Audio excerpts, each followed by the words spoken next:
Okay. Yeah, Half-Life 2. That's expected. Yeah, I think that's fair. expected. Yeah. Yeah. I don't remember much of the story, but I remember enjoying myself playing it. I mean, if we're talking about influence, it's probably one of the most single most influential game of all time. Oh, yeah. Yeah. In like so many aspects. And I still think it holds up to this day as well. Yeah. You know, Yeah. it's talking about games like Halo. Would you replay it? I probably wouldn't replay it. I would definitely still replay Half-Life 2 if I wasn't a fucking pussy. And I hate the head crabber monster things. Yeah. Oh, yeah. I really wanted to play the VR Half-Life, but like my childish memories of how terrified I was of like God. Half-Life 2, Yeah, I was like, no. I can't do this again. I can't do this again. But yeah, fantastic game. And when's Half-Life 3? yeah, it's never coming, Joe. It's never coming. I'm still Valve holding is hope. making too much money from Steam. They don't need to make. I'm kind of Bioshock impressed 1. that it's so high up. I never actually played a Bioshock. It seems like a Gaunt type of game, though. Yeah, it is. It is. Yeah. I've only ever watched Arky play this. Seems very atmospheric. Wait, this is not an. I wouldn't expect this to be an Arky game. Arky fucking loves Bioshock. Yeah, It's like one of her favorite game series. And I watched her play it and I was like, all right, this doesn't seem like my type of game personally, but I can totally see why people fucking love this yeah. series. Talking about games with good narratives, this Bioshock. Yeah, I never played Fallout, but those Bioshock and Fallout were always in the same part of my like brain. I would categorize them as like atmospheric, story-driven, like first-person shooters. Yeah, Definitely. I mean, I've never been much of a first-person shooter gamer Me per neither. se. Like You it's said that with such a like disdain. First-person shooter gamer. But I mean, Bioshock stood out to me for the storyline, mainly for the fucking ending, which Apparently has one of the greatest twists. which back in the video day game. blew my fucking mind Yeah. because before I was like, okay, first person shooter story, Halo, blow things up, and then I respect played that. Bioshock and I was like, holy fucking shit, I did not see that coming at all. Would I see it coming now? Maybe, I don't know, but back in the day. Yeah, fucking I good. remember back in the day when people were playing this game around me, the only thing I heard about why this game was goated was the "Would you kindly" line. Right? Yeah, and it's just like, I don't know what that means, but I'm sure it's great. Must have seen the reviews and the user scores being so high. Yeah. So I guess it deserves this. Yeah, I mean, this is like I said, anything that's narrative driven, I think would age well because at the end of the day, even if the gameplay might have been dated a little bit, it's still worth it just to experience the story of Bioshock. All right, what's All next right. up? What's next? We got GoldenEye. It's fair. I mean, Yeah. I mean, it literally popularized Yes. The OG. first-person shooter Aged multiplayer. horribly, right? Oh yeah, it's horrible. It is horrible to play Holy this game. I mean, now. most games in the N64 era have not aged But that especially first-person shooter games on that fucking control scheme. Yeah. Jesus Christ. Yeah. I mean, this is, I think, the first multiplayer game that, I fell in love with because I have everyone Dude, my the age. story missions are so good in this game, though. I can't remember the story missions. Oh my god, I used to get so scared doing all the graveyard mission. Did you play this one? Yeah, I played it. Do you remember the graveyard? That thing is fucked. Yeah.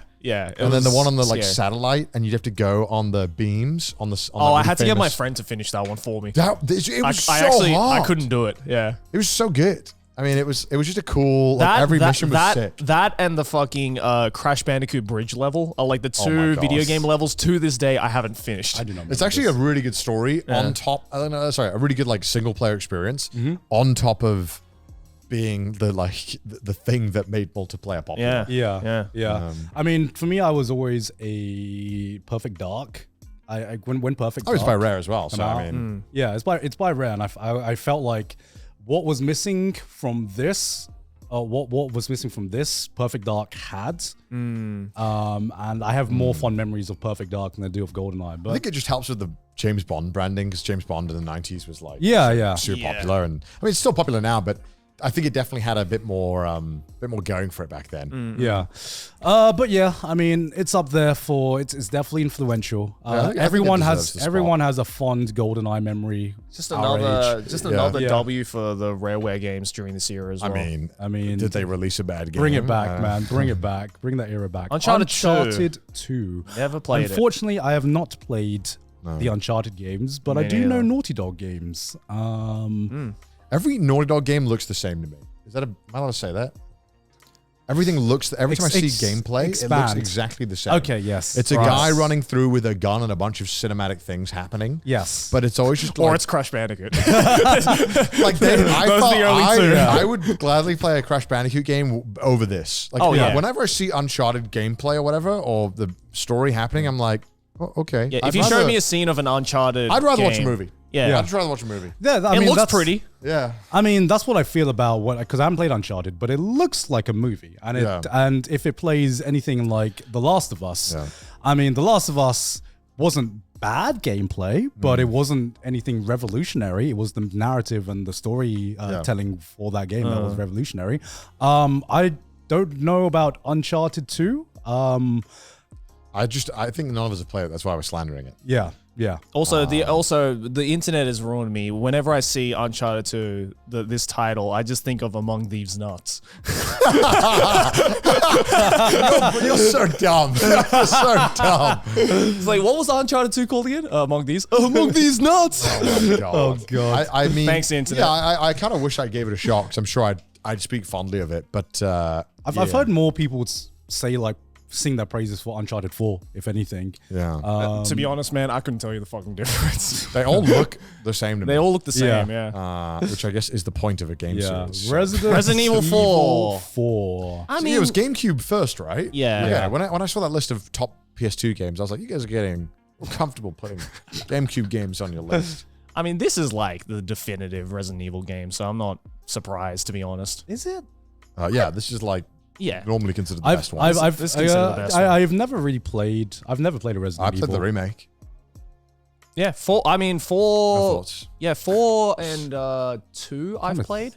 I've played 4, 5, and 5's the one in Africa.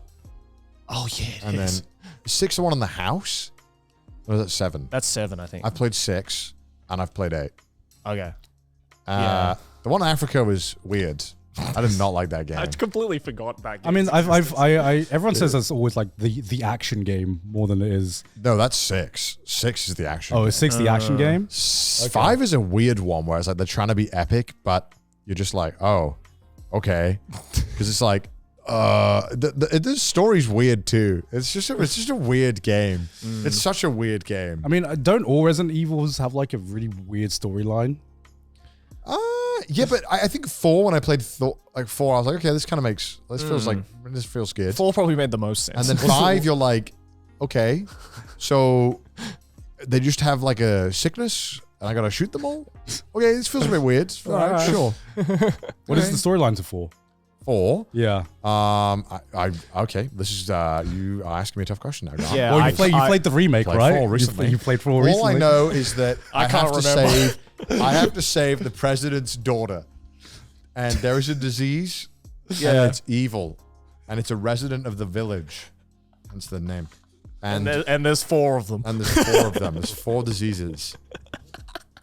I can't remember. I haven't played it since the GameCube, so I can't remember. I'll be honest. I cannot remember a single story from any of the 4 Resident Evil games I've played. Because they're all really weird as fuck. I mean, 8 was probably kind of cohesive. You're just kind of in a village and you're trying to figure out why you're in the village. And then it gets really shit halfway through because they decided. Is 8 the one that's like first person?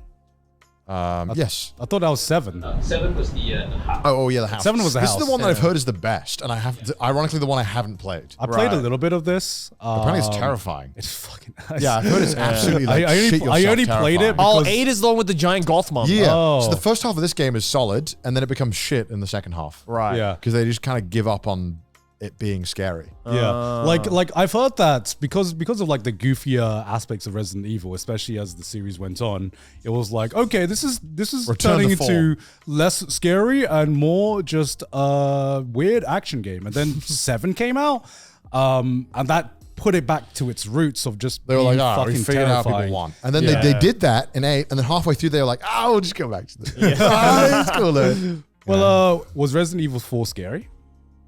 Yeah, it was pretty scary. Yeah. I guess so. I mean, I was a lot younger when I played this, so it definitely, 2005, right? So I Well, I played it a little bit after because I actually never owned a GameCube. I played at my friend's place. I think I was probably like...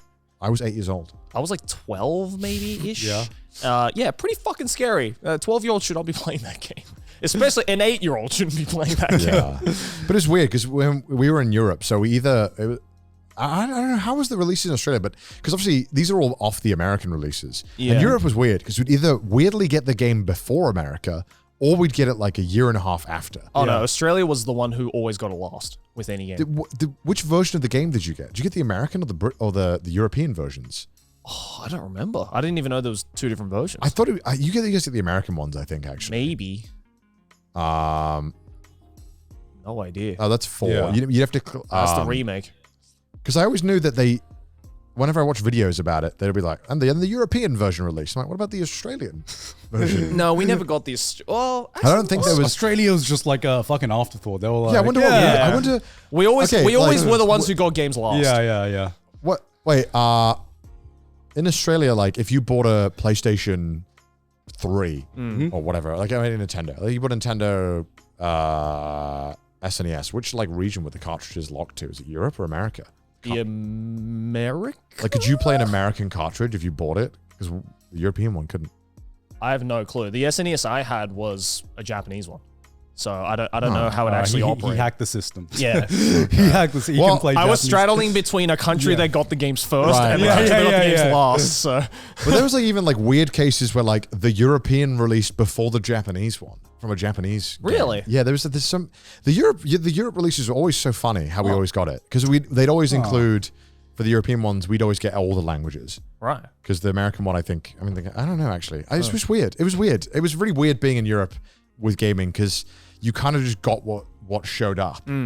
Whereas America I feel like they had a lot more like finger on the pulse about what games are coming out when. Well, that's just true for Everything. most media. Yeah. Not just games. So it's weird whenever I see these years of things being released. Sometimes I'm like, yeah, but it probably wasn't even like fucking in the store, like in my local store until like way Yeah. later. Yeah. You know. But I mean, release dates matter less to us or less to me because. But as a kid, it's like hard to judge when you see the release date. as a kid, it's You like just get whatever you get. as a kid, you're like, all right, that's the game. When was the next Christmas or birthday? Yeah, from that exactly. game, Yeah. right? You know, I don't give a shit about Is release it date. still in stores? Yeah, Like, yeah, If it's gone, it's gone. Yeah. Totally. And like, you know, they never had any of these games. I remember Yeah. there was never any Final Fantasy games in my local GameStop. Well, you GameStop lived in the game. middle of buttfuck nowhere, so you, Well, we had 2 games near us. Do you have game? Was it game? yeah, we for had a you? game. Yeah. Well, I the lived, games- I the lived in games- Brighton, so Oh, you had Civilization. Yeah, I had Civilization. I had pretty much all the games. Well, it wasn't until like I was like 14, 15 where like buying stuff online was really like a common, like, because my parents weren't even willing to do it. No. The trick was Blockbuster. Blockbuster had all the games. We right? did. Well, yeah, but Blockbuster went bankrupt where I was. When I No, was, like, but I'm 10. talking about like as a kid. Oh, how you could play more games was You like. were gone. How much older are you than me? How old are you again? I'm 27. You're 33, right? Yeah. That's 6 years. Quite a big 6 difference. years, yeah. He's talking about Blockbuster. We did have a Blockbuster, and I remember I rented Sly 2, the Band of Thieves. Is that what it's called? Yeah. I rented that shit, and I was one day late. My mom killed me. She blamed me, even though I'm not gonna lie, she rented it. She should have been on the ball. All right. And I remember I rented this, and then my mom never let me rent a game ever again. And like a year later, they went out of business. Yeah. That's a Domino's now. Okay, so you Such a don't good have game. much memories of Blockbuster then. I remember That's that we 6 got to go years. rent one. Yeah. Our parents would let us walk in, but we were Yeah. never allowed to rent anything. Yeah, we only went to our local Blockbuster to rent movies. I had to buy pre-owned games. That was how I got games. Right. They had to be pre-owned. Okay. All right, Baldur's Moving Gate on 3. to Baldur's Gate 3. I don't which have none of 400 us hours have free, played. but I Joey trust. does. I trust it. Well, But it's Sydney- not a JRPG. Wait, Sydney's I played never it, right? played What's it. Sydney Yeah. on about? What's Huh? she saying? Sydney's obsessed with it, right? Yeah, Sydney is absolutely obsessed with Is this it. the one where you can consensually have sex with a bear or Yes. something? Yes. Well, okay. I don't know if the back can consent. Yeah. Well, I don't know. Like that. Apparently, that was like a big thing where it's like, oh, it's consensual or some shit. I mean, We've never had this. I just had to rape bears. We've never. This is a leaf for Bear kind. Finally, some representation. Like, what the fuck? Yeah, I didn't The bear get said it. he liked it. Yeah, I don't get it. I mean, No, I mean, if I had 400 hours free, I'm sure I would love the fuck out of this game. Yeah, sure. I just don't have 400 hours free. No. yeah, I mean, it's one of those games where I know if I play it, I'm going to love it. I know Yeah, me why too. it's good. I just know it's a massive time sink, and I just don't got the hours. Yeah. I mean, seeing Sydney play through this for the past 2 months, 3 months, however many hours she's put into it, I'm like, oh, I could really get into this game because it's every time I've talked to someone about it, it's fucking incredible just to see the amount of different choices you have and how much the storyline can diverge. I was like, I don't know how you design that into a game and not have it be fucking randomly incredible. generated or something, but like having everything tie up together. The amount of choices, the amount of freedom you get, it's fucking insane. And I can see why people have put 400, 500 hours into this game. And I will be that person at one point. I know I'm going to love this game. I'm saving this one for retirement, boys. Yeah, I'm saving this one until this is when That's the retirement home. This is the retirement home This game. and Final Fantasy Online are the two games I've saved for myself to be like, okay, I just give up on YouTube, guys. Yeah. All right, what's next then? When no more obligations are left. Yeah. This is what But is I'll that play. the most recent game? I think so, by yeah. far. No. Is that the most recent game on this? Yeah. Yeah, I mean, fucking deserve. Number man. 20. Fucking deserve. Yeah. Man. Number Orange number box. 20. I mean, Orange Box is just a basically- collection of three games. This is just a The greatest hits. This is just a Steam summer sale. I mean, let's be honest, guys. That's this. I mean, Portal was a godlike game, Portal as was was TF2. Portal was a godlike game, but it's the orange box on here, not I know, Portal itself. but hey, if Portal was on here, I'd be like, yep, that deserves that spot. Would you? Okay, if this was Portal alone, would you have put it this high up? No. Yeah, Portal yeah. 2, maybe. Portal 2 is really good. Portal 2 is good, but Yeah. I still wouldn't put it this But high. I mean, up. you have a collection of Half-Life 2, Team Fortress 2, and Portal. I'm like, This, okay, This is like putting the Beatles' greatest hits on a top albums list. You know, it's like it's not fair. Throwing in a free, Michael Jackson album on there too. Yeah, exactly. You know, and I'm Like- like, oh, okay, I guess it's like one of the top greatest games Yeah, of all time. that's kinda not now, fair. separate that out, and already Half-Life 2 is higher than the fucking game pack that has Half-Life 2 in it. So yes, Yeah. All right, well, let's right. continue. all right, let's continue. Tekken 3. Tekken 3. We don't know. Again, we couldn't tell you the difference. Couldn't tell which Tekken is this. I don't know. Yeah. It's the one where people punch each other. Is this the greatest game of? This is apparently the second greatest fighting game of all time now. It's interesting though the difference though between where Tekken 3 on this list is versus Soul Calibur. Like this is what, number 21? But I think there's like 2 points difference. It's Yeah. like very close. Yeah. It's very close. Yeah. But I'm glad the goats get reckoned up. All right, man. moving on. Mass Effect 2. I've talked a lot about Mass Effect 2. Mass So Is it the yeah, best one out of the Mass Effects? It is the best one from a storytelling perspective. My hot take is that I prefer 3. This is my Game of Thrones take all over again because 3 is all the pretty. 3 has all the ending of the storylines and all the fucking big, Climaxes. big climaxes and set pieces and you know. But this one has the best character writing. This is it. From a critical perspective, yes, this one's the best one.